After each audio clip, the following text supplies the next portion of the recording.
오늘 6번째 걸쳐서 우리가 이 말씀을 계속해서 나누는데, 하나님께서 오늘 이 아침 성령을 통하여 우리에게 이렇게 묻고 계십니다. 그것은 로마서 3장 9절의 말씀입니다. 제가 읽겠습니다. 그러면 어떠하냐? 우리는 나으냐? 결코 아니라 유대인이나 헬라인이나 다 죄 아래에 있다고 우리가 이미 선언하였느니라. 우리가 어떤 사람들을 놓고 죄인이라고, 결코 용서해서는 되지 않는다고 우리가 손가락질하고 판단하고 정죄하지만, 그러한 우리를 향하여 성령께서 질문하시는 것입니다. 너희는 나으냐? 우리는 나으냐? 그렇게 말씀하시면서 우리가 지은 여러 가지 죄악들을 열거하기까지 하는 것입니다. 로마서 1장 29절 이하에 보시면 불의, 추악, 탐욕, 악의를 위시한 여러 가지 죄악들을 구체적으로 언급을 합니다. 그리고 우리에게 묻습니다. 야, 우리는 어떠한가? 우리는 어떠한가? 너는 어떠한가? 이 말씀과 상관없는 자가 있는가? 이렇게 도전을 하는 것입니다.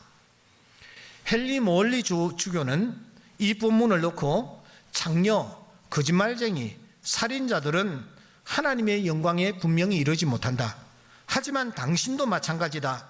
이들은 제일 밑바닥에 서 있고 당신은 높은 꼭대기에 서 있을지 모르나 당신이나 그들이나 별이 손에 닿지 않는 것은 마찬가지다. 우리가 악한 죄를 범하는 사람들을 향하여 손가락질을 하지만 우리나 그나 피장파장이라는 것입니다. 똑같다라는 것입니다. 별에 이르지 못하는 것은 매한 가지라는 것입니다. 이 죄의 문제를 어떻게 해결할 수 있습니까? 예레미야 선지자는 말합니다. 내가 잿물로 스스로 씻으며 많은 비누를 쓸지라도 내 죄악이 내 앞에 그대로 있을 것이라는 거죠. 잿물, 비누는 상징적입니다. 그 무엇으로도 우리가 지은 죄악들을 해결할 수 없다라는 것입니다. 죄의 삭은 사망뿐입니다. 그러므로 죄 지은 당사자가 그 죄의 값을 치루어야만 합니다. 내가 죽어야 합니다. 그렇지 않다면 누군가가 대신 죽어야 합니다. 그러나 이 땅에 죄 없는 사람은 단 한 사람도 없습니다. 모든 사람이 죄를 범하였으며 하나님의 영광에 이르지 못한다. 유대인이나 헬라인이나 다 죄 아래에 있다고 우리가 이미 선언을 하였느니라. 그래서 바울은 탄식을 하지 않을 수가 없는 것입니다. 이렇게 탄식합니다. 오호라, 나는 곤고한 사람이로라. 누가 나를 이 사망의 몸에서 건져내랴? 누가 나를 이 사망의 몸에서 건져내랴? 바울이 누구입니까? 그는 율법의 의로는 흠이 없는 삶을 살았던 사람입니다. 그런데 그가 하나님의 말씀 앞에 직면하니 오호라, 나는 곤고한 사람이로라. 누가 나를 이 사망의 몸에서 건져내라? 탄식하지 않을 수가 없었던 것입니다. 사랑하는 여러분, 욥을 아십니까? 하나님께서 욥을 향하여 이렇게 말씀하십니다. 너희들이 욥을 보느냐? 욥이라는 이 사람은 온전하고 정직하며 하나님을 경외하며 악에서 떠난 자니라. 이렇게 하나님께서 인정한 사람이 바로 욥입니다. 그런데 그 욥이 탄식을 합니다. 우리 사이에 손을 얹을 판결자도 없구나. 중보자가 없어 이 욥도 탄식하지 않을 수가 없는 것입니다. 이런 욥에게 어느 날 하나님께서 중보자를 보여주십니다. 중보자를 보여주십니다. 지금 나의 중보자가 하늘에 계시고 나의 중보자가 높은 데 계시는구나. 그 하늘에 계신 중보자, 높은 데 계신 중보자가 도대체 누구일까요? 바로 독생자 예수 그리스도, 하나님의 아들, 우리를 위하여 이 땅에 오셔서 십자가에서 피 흘려 돌아가신 예수 그리스도, 그분이 바로 우리의 중보자가 되시는 줄 믿습니다. 이 사실을 바울은 로마서 3장 25절에서 말하고 있습니다. 예수를 하나님이 그의 피로써 믿음으로 말미암아 화목제물로 세우시다. 이는 하나님께서 길이 참으시는 중에 전에 지은 우리의 모든 죄를 간과하심으로 자기의 의로우심을 나타내려 하심이니라. 그래서 우리는 이 예수 그리스도께서 십자가에서 피 흘려 돌아가심으로 말미암아 그의 피로 말미암아 우리 모두가 의롭다함을 입은 자 된 하나님의 거룩한 자녀로 다시 세움을 입은 주의 귀한 자녀들이 된 줄 믿습니다. 지난주일에 생각한 대로 우리는 하나님으로부터 5가지 놀라운 은혜를 입었습니다. 그 첫째는 하나님께서 우리의 죄를 간과해 주시는 은혜입니다. 간과했다라는 말은 우리가 죄가 없다라는 것이 아니고 하나님께서 그 죄를 덮어주셨다라는 것입니다. 눈 감아주셨다라는 것입니다. 지나쳐 주셨다라는 것입니다. 예수 그리스도의 의의 옷을 우리에게 입혀주셨다라는 것입니다. 그래서 우리는 의롭다 칭함을 받게 되었고 하나님과의 관계가 회복되었으며 능력자로 다시 재창조가 되었습니다. 그리고 드디어 마지막으로 우리는 마음의 할례를 받은 자가 되었습니다. 사랑하는 여러분, 이것은 움직일 수 없는 사실입니다. 하나님이 나의 죄를 다 간과해 주셨습니다. 아멘입니까? 의롭다 칭해 주셨습니다. 의롭다 하신 분은 하나님이시니 누가 정죄하리요? 하나님이 우리를 의롭다 해 주셨습니다.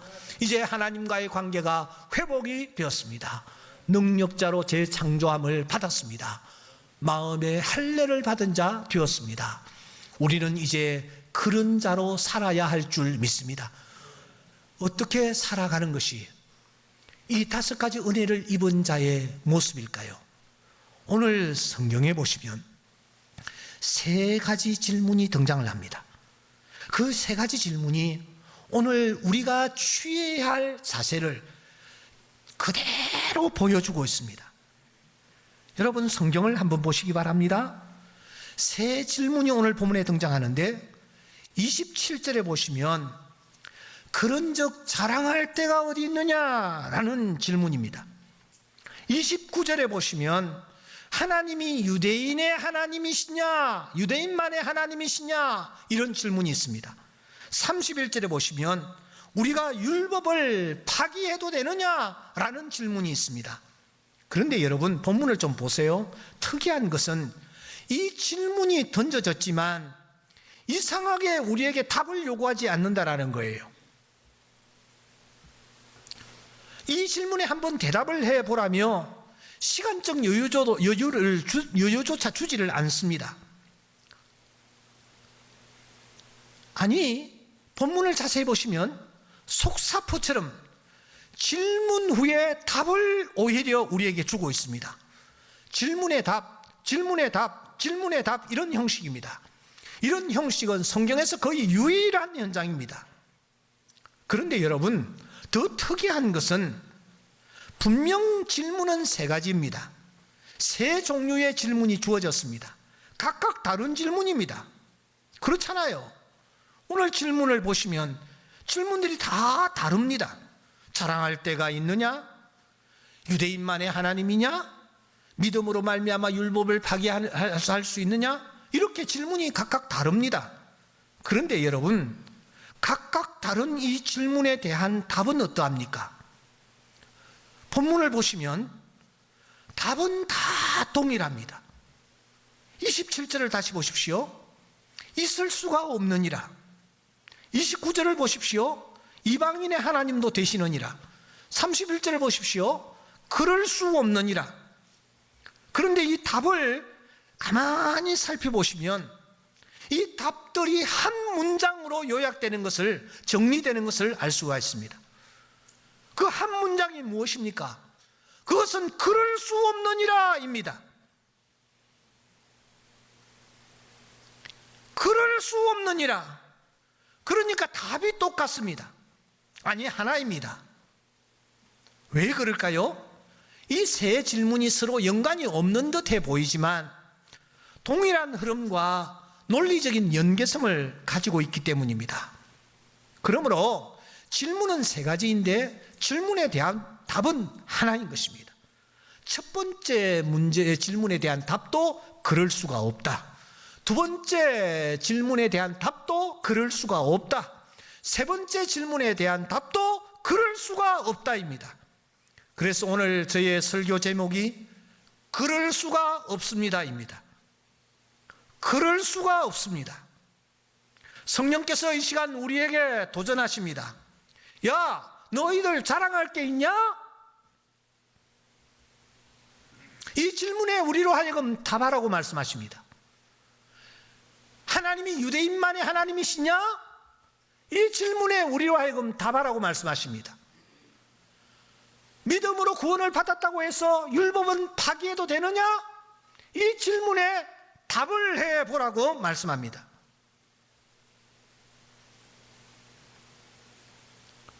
오늘 우리는 예배를 드리면서 이 세 가지 질문을 우리 가슴 속에 새기고 이 세 가지 질문에 대한 답을 하나님 앞에서 확실하고 분명하게 올려드리고 돌아갔으면 합니다.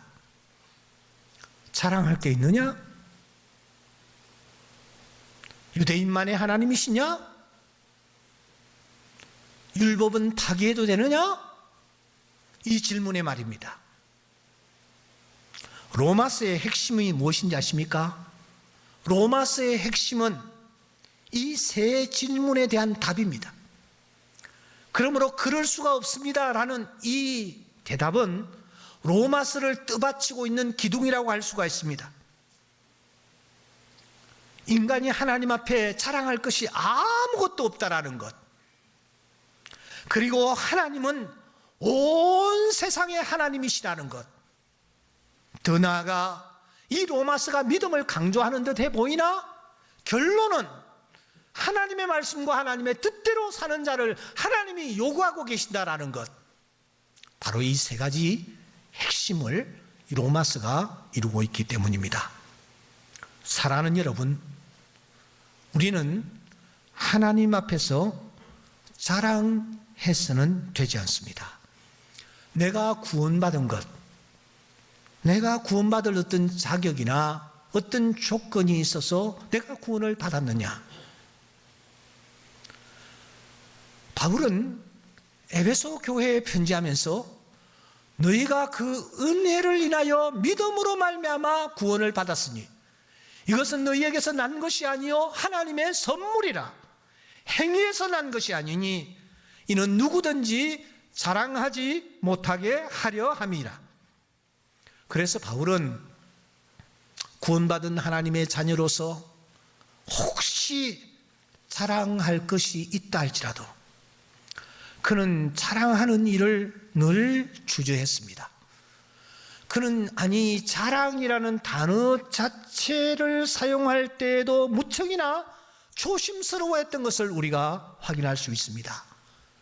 고린도전후서 11장 30절 말씀에 보면은 내가 부득불 자랑할진대, 부득불.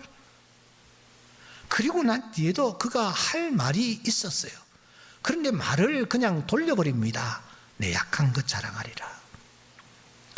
이어서 12장 1절 내가 무익하나마 부득불 자랑을 해야겠는데, 말해야 되겠는데, 내가 받은 바 은혜들을 여러분들과 나눠야 되겠는데 무익하나마 부득불 자랑을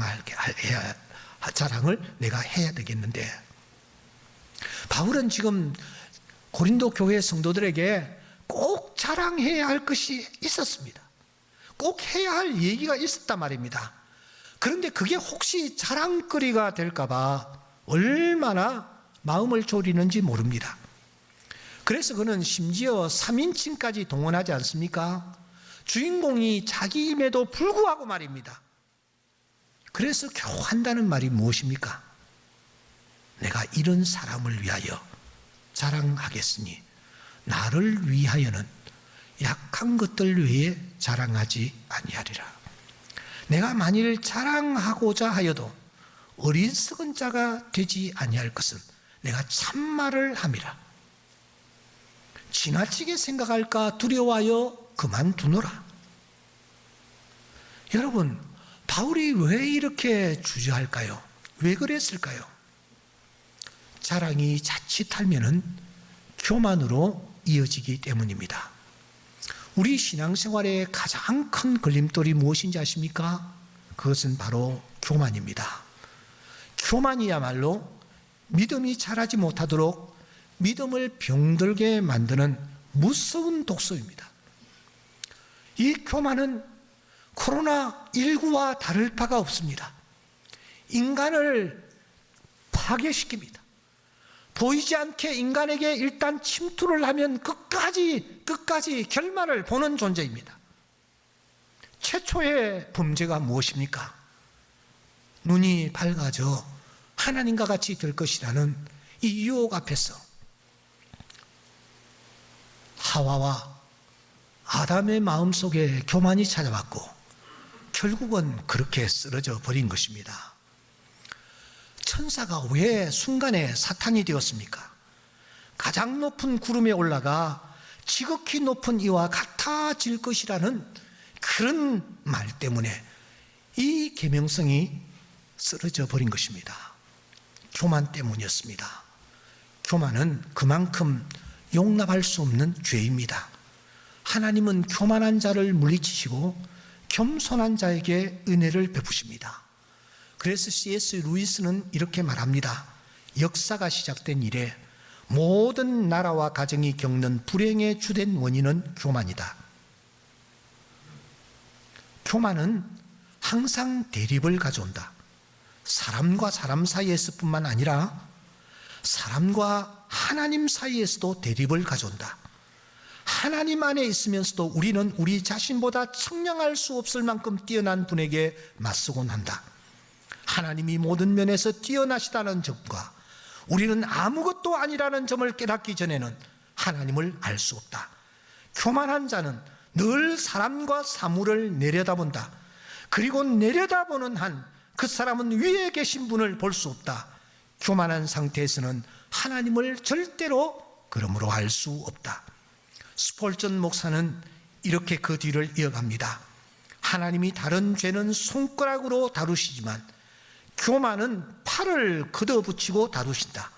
탐심에 대해서는 무서운 심판을 내리시지만 교만에 대해서는 10배로 더 무거운 심판을 내리신다. 그러므로 우리는 특별히 믿음 생활하면서 우리의 도덕의식, 비판의식, 정의감을 드러내며 내가 얼마나 괜찮은 사람인가를 자랑하지 말아야 합니다. 오히려 그것이 진노의 길이요 주님을 향하여 나아가는 걸림돌, 멸망의 길임을 알아야 합니다. 성경 지식을 자랑합니까? 많은 것을 깨달으셨습니까? 많이 기도하십니까? 열심으로 헌신하고 계십니까? 자기가 그래서 꽤 괜찮은 사람인 것처럼 착각하는 것보다 더 위험한 정상은 없습니다. 종교 생활이 은근한 의가 되어 자신과 남을 비교하면서 공로의식에 젖어 사는 것이야말로 하나님을 배척하는 적경임을 잊지 말아야 합니다. 그러므로 바울 사도는 구원받은 자가 제일 먼저 하나님 앞에 자랑할 때 그것이 있느냐라는 이 질문에 그럴 수가 없습니다 라고 단호하게 답하며 나아가기를 원하는 것입니다. 두 번째, 하나님은 다만 유대인의 하나님이시냐라는 질문에 답하라고 말합니다. 그럴 수가 없습니다. 여기 여러분, 유대인은 누구를 가리킵니까? 이방인은 누구를 가리킵니까? 물론 1차적으로 저 유대인들일 것입니다. 하지만 오늘 이 본문에서 유대인은 그런 의미로 쓰인 것이 아닙니다. 여기 유대인이란 영적으로 구원받은 하나님의 백성 전체를 가리킵니다. 그 중에서도 특별히 믿은 지 오래된 자들, 교회 중직자들, 이들을 일컫습니다. 더 나아가 말씀대로 산다는 긍지와 자부심으로 똘똘 뭉쳐져 있는 자를 가리킵니다. 하나님이 이런 자들만의 하나님이신가? 하나님이 이들만을 위하여 독생자를 우리에게 주셨던가? 이들만을 위하여 주님이 십자가에서 피를 흘리셨는가? 이 질문에 대하여 답을 하라는 것입니다. 그럴 수가 없다. 그럴 수가 없습니다. 하나님은 이 답을 지금 기다리고 있는 것입니다. 왜냐고요? 여기에 하나님의 소망이 담겨 있기 때문입니다. 하나님은 지금 나의 하나님이시요 오늘 우리의 하나님이심을 믿습니다. 동시에 이 하나님은 모든 이방인의 하나님이 되심도 믿습니다. 오늘 또 구원받아 하나님께로 돌아오야 할 하나님의 자녀들이 저 세상에 길 잃은 양이 되어 많이 방황하고 있다는 사실을 우리는 잊지 말아야 합니다. 최근에 코로나19 사태 이후에 교회가 어떤 자세를 취하여야 할 것인가에 대한 그런 세미나들이 열리고 있습니다.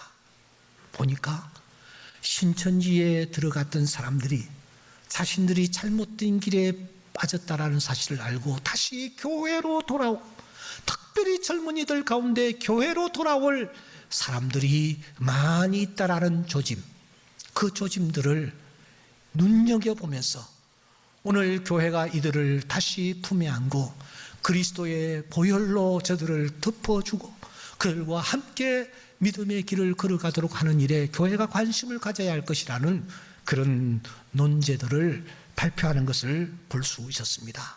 사랑하는 여러분, 하나님은 나의 하나님이심과 동시에 저 밖에 있는 사람들의 하나님이 되시기를 원하십니다. 그러므로 그들을 주님께로 인도하는 일에 우리가 온 마음과 정성을 다해야 할 것입니다. 마지막입니다. 믿음이 율법을 파괴하느냐? 이 질문에 대하여 그럴 수가 없습니다. 이 답을 우리는 할 수 있어야 합니다. 왜냐고요? 믿음은 율법을 더 굳게 세우기 때문입니다. 우리가 율법 때문에 구원받은 것 아닙니다. 율법을 지킴으로 구원받는 것도 아닙니다. 오직 믿음으로 구원을 받았습니다. 오직 믿음만을 그러므로 붙잡고 나아가야 합니다. 그렇다고 해서 율법은 이제 지키지 아니해도 되는 것입니까? 율법은 우리에게 아무런 의미가 없는 것으로 저 386 컴퓨터처럼 던져버려야만 합니까? 이 부분에 대하여 우리 주님께서 분명하게 말씀하십니다. 내가 율법이나 선지자나 폐하려 온 줄로 생각하지 말아라. 폐하려 온 것이 아니요 완전하게 하려 함이라. 진실로 너희에게 이르노니 천지가 없어지기 전에는 율법의 1.1핵이라도 반드시 없어지지 아니하고 다 이루리라. 그러므로 구원받은 하나님의 자녀들은 이제 하나님의 자녀답게 살아야 합니다. 하나님의 자녀답게 산다라는 것은 하나님의 말씀대로 산다라는 것입니다. 예전처럼 제멋대로 행동할 수가 없습니다. 더 거룩해야 합니다. 더 진실되어야 합니다. 더 사랑해야 합니다. 더 부지런해야 합니다. 더 헌신해야 합니다. 왜냐고요? 놀라운 사랑을 값없이 차별 없이 우리가 받았기 때문입니다. 그야말로 은혜를 입은 자 되었기 때문입니다. 그래서 믿음의 사람들은 한결같이 그럴 수가 없습니다, 이런 단호함으로 삶의 현장에서 외치며 나아갔습니다. 요셉은 한 여인의 유혹 앞에서 그럴 수가 없습니다, 율법을 파기할 수 없었기 때문입니다. 다니엘도 진수성찬 앞에서 그럴 수가 없습니다 하면서 거절했습니다. 다니엘의 친구들도 금신상 앞에서 그럴 수가 없습니다 외치며 나아갔습니다. 미가야 선지자도 뺨을 얻어맞으면서도 그럴 수가 없습니다 외쳤습니다. 모세 또한 마찬가지였습니다. 믿음으로 모세는 장성하여 바로의 아들의 공주라 칭함받기를 거절하고 나아갔습니다. 그럴 수가 없습니다. 이것은 바로 거절인 것입니다. 사랑하는 성도 여러분, 믿음은 그럴 수가 없습니다로 표현됩니다. 그럴 수가 없습니다, 이것이 믿음입니다.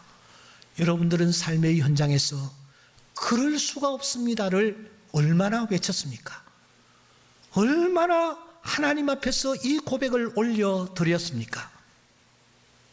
오늘 우리가 하나님의 이 분명한 뜻을 우리가 다시 한번 가슴에 새기면서 그럴 수가 없습니다, 요셉처럼, 그럴 수가 없습니다, 다니엘처럼, 그럴 수가 없습니다.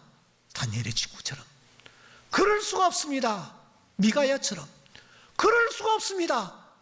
모세처럼 담대하게 외치며 나아가는 주의 귀한 자녀들이 다 될 수 있기를 주의 이름으로 축원합니다.